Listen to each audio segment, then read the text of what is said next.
The reality of a man's life is determined by the spirit influencing him. Never forget that. Your reality, how you dress, how you talk, how you walk, how you think, everything about you is the reality around you is determined by the spirit influencing you. This reality, when a spirit influences you, the next thing it does is that it takes hold of your mind, because realities are painted not only by spirits but by also mentalities. That's why you realize that spirits control humans via mentalities, mental patterns, mental strongholds, mental perceptions are formed by spirits. For instance, are you aware that God can influence you more than how you think? The Spirit of God has to influence your thinking for the power of God to flow.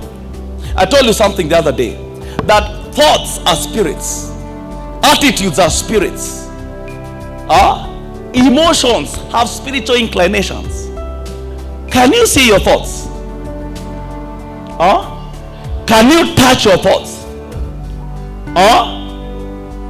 So, if you cannot see your thoughts, if you cannot touch your thoughts, that means they're in another realm. They are spirits. You see, the mind is not the brain. You can be an educated fool. Don't confuse your mind and your brain. Your mind is educated, but your brain is educated, but your mind is illuminated. That's why you can have masters and PhD but be a failure, because they have educated your brain, but your mind has not been enlightened. Your mind is not educated, your mind is spirited. That's why Paul talks about the spirit. Be renewed in the spirit of your mind. In the spirit of your mind.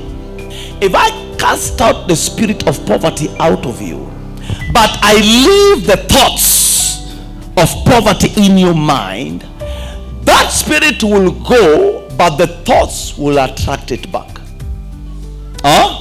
If I cast out the spirit of sickness out of you, and you still have thoughts of fear, you have studied, learned so hard about breast cancer until, you're so cautious about it until sometimes you just walk and you touch yourself, say, my God, in Jesus' name, hey, not catch me.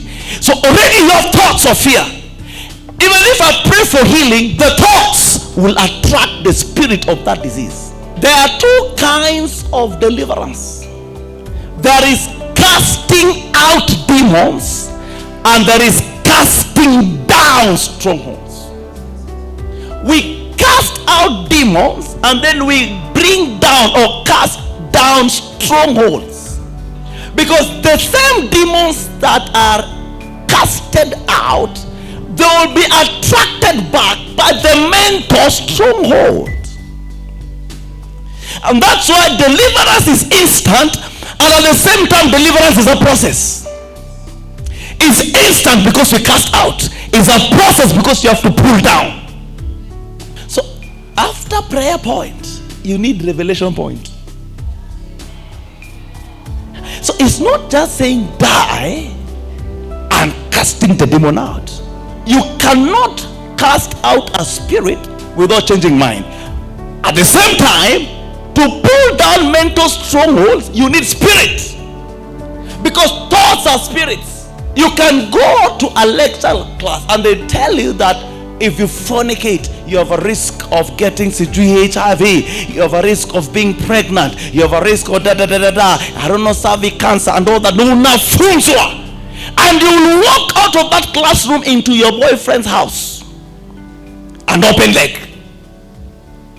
The books are in your car, because until a thought becomes a spirit, it can't affect your life. You can have information, but until information becomes spirit, you cannot be transformed.